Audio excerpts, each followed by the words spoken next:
Car Source. Aujourd'hui on est avec un abonné, Lucas, et on est dans cette magnifique Caterham.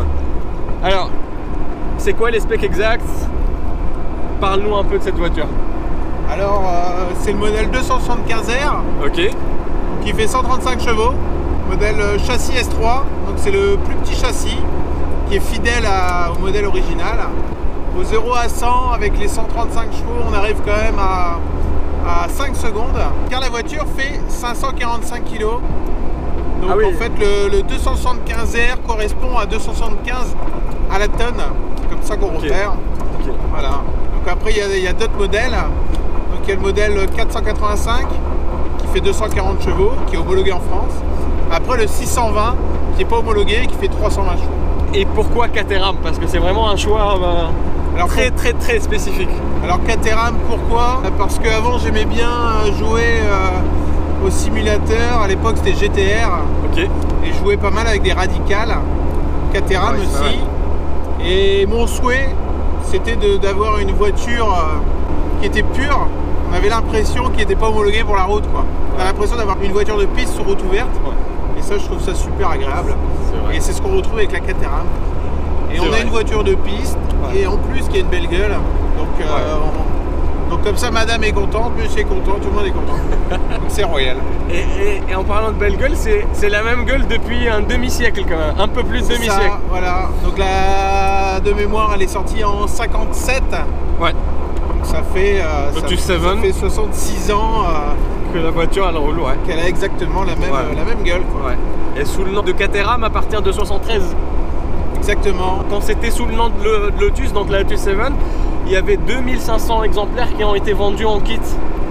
Oui. Et la petite subtilité, c'est qu'en Angleterre, en fait, il y avait 25% de taxes en moins quand on achetait la voiture en kit. Donc, ok, d'accord. Voilà. Donc écoute, c'est une info que je ne connaissais pas du tout. Tu me l'apprends. Et maintenant, ça fait quand même un petit bout de temps que tu as la voiture. Oui. En tant que propriétaire, est-ce qu'il y a quelque chose que tu aimes moins, par exemple, que tu aurais voulu changer, ou par exemple une option que tu n'as pas pris ou tu aurais voulu prendre, ou voilà, un peu le retour du propriétaire, quoi, le bilan.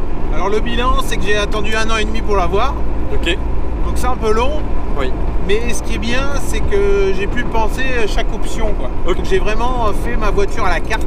Par exemple, là, la décoration, c'était une édition limitée R500, okay. Donc F1, Caterham. Et j'ai voulu la même déco.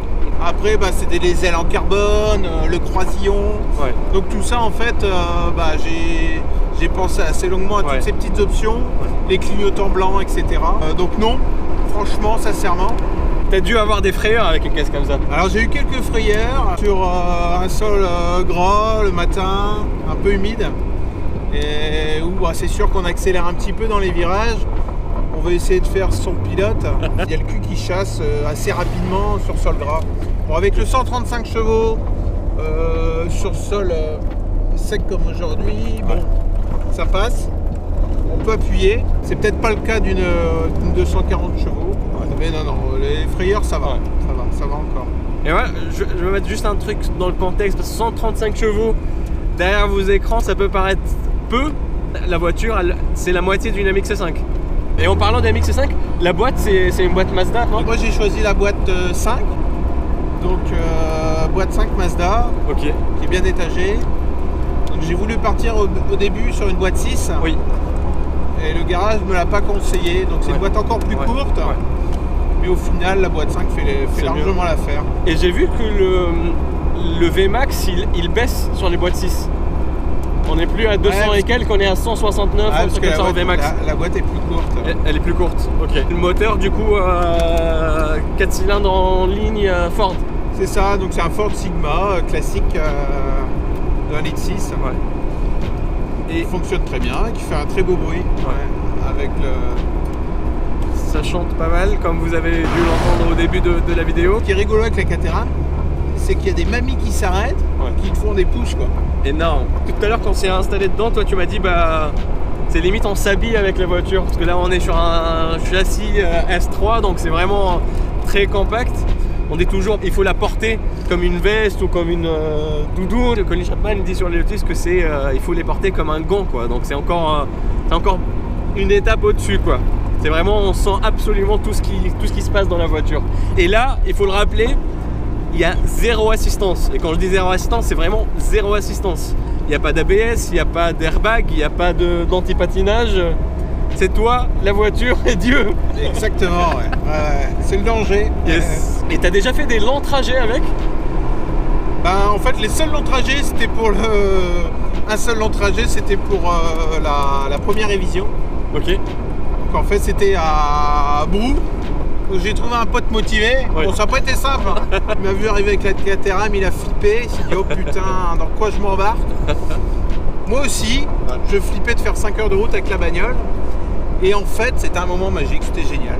Et au final, la Caterham est très sport et confortable aussi sur des longues distances. Ouais, c'est ça, c'est ce que j'allais te dire. Là, on est super bien installé. Je sais pas, ça c'est les sièges de série, c'est pas une option. C'est les sièges de série, ouais. Mais on est super bien installé et il y a de la place pour les jambes. Ouais. C'est c'est pas 5 heures d'affilée comme ça, mais là en tout cas, franchement, on est bien. Et coffre est pas mal, hein. Et pour le gabarit de la voiture. Ah, effectivement, il y a un petit peu de place. Ouais. On peut partir en week-end. Un week-end à deux, ça le fait? Ça le fait carrément, ouais. C'est quoi le détail qui te fait kiffer le plus, quoi? À chaque fois que tu penses à la voiture ou que tu prends le volant, tu te dis j'adore ça, quoi. Un peu tout, quoi. C'est un mélange de plusieurs choses. Voilà, c'est ça. Ouais, tu vois, t'as les... par exemple, t'as tes deux garde-boue qui bougent à l'avant, c'est génial. Un petit volant Momo, on a le Cantara qui est intéressant. Yes. Le bruit est sympa.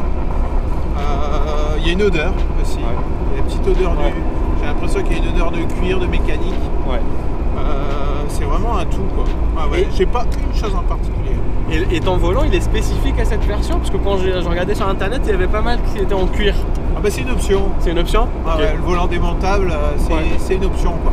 Okay. Alors démontable, au final, ça sert réellement quand tu as la capote. Quand tu mets la capote et que tu rentres dans la bagnole, c'est quasi impossible, quoi. Sans volant démontable, c'est chaud. Et quand tu mets la capote, c'est une tannée?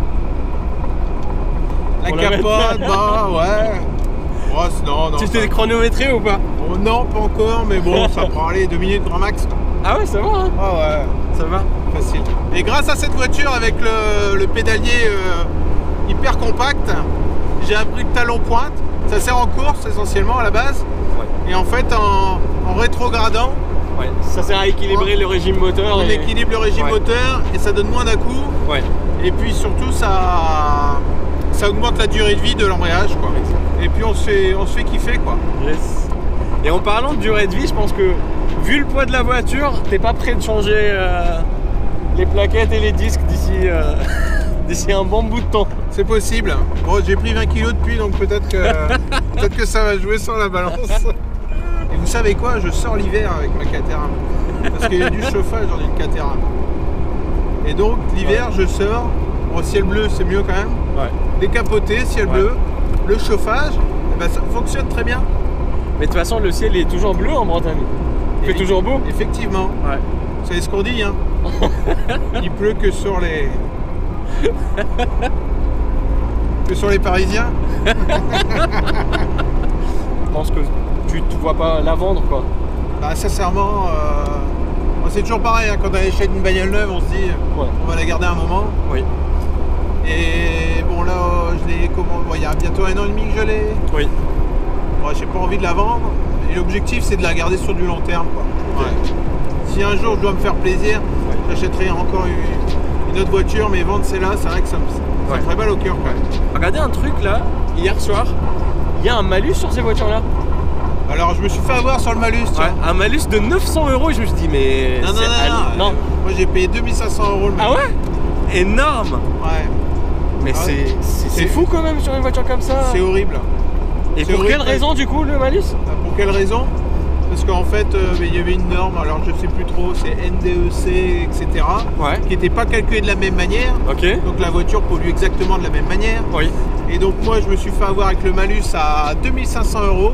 Et l'année d'après, il est passé à 900 €. 900 €, Voilà. Donc j'ai quand même envoyé un petit mail au service qui va bien Ouais. pour avoir la réduction et leur expliquer que c'était la même voiture. Oui.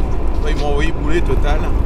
Alors ce qui est génial, c'est quand tu achètes une Caterham neuve, Ouais. tu as une surprise dans ta Caterham. C'est Et ça, quoi? c'est magique. Le Eh ben, malus? le malus, non, pas du tout. C'est quoi? Ah, ça faisait partie des mauvaises surprises. Mais là, c'était une bonne surprise. Ouais. Je nettoie pour la première fois ma caisse. Ouais. Et qu'est-ce que je trouve derrière le siège? Un poncho. Non. Ah, ils ont Sérieux? le sens de l'humour, les Anglais. Ils Sérieux? t'offrent un poncho. Ouais. Comme ça, tu peux rouler sous la pluie, peinard, avec ton poncho. Tranquille. Mais le volant. Petit volant Momo. Ouais, là. tout petit comme ça, Momo autour avec Cantara. Les deux garde-boue là, le long nez.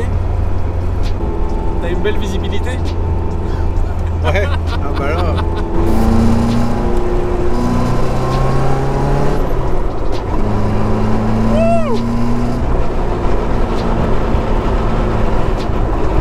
La casquette. T'as du couple, hein?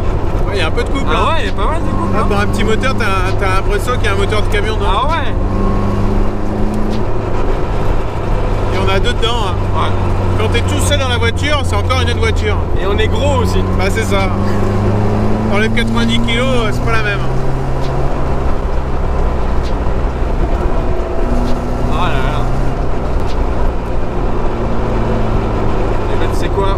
Ça devrait être vraiment remboursé par la Sécu cette voiture. Donc c'est un 4 cylindres dedans.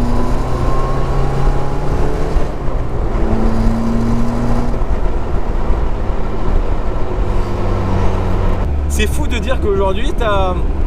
Bon, ce que je vais dire peut-être, je sais pas si beaucoup de gens vont le comprendre ou pas. Ça reste une somme d'acheter aujourd'hui une Caterham, on est d'accord sur ça. Mais le plaisir et la sensation d'avoir une voiture de course, de circuit directement sur route, bah il n'y a pas de concurrent quoi. Non. C'est limite ce qu'il y a de moins cher possible pour avoir cette sensation là. Bah si tu cherches une Ouais. voiture avec de la sensation, Ouais. sensation piste, Ouais. une voiture qui a une super gueule, Ouais.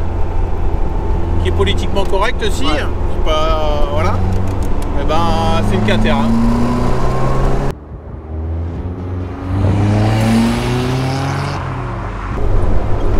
C'était tout pour cet épisode.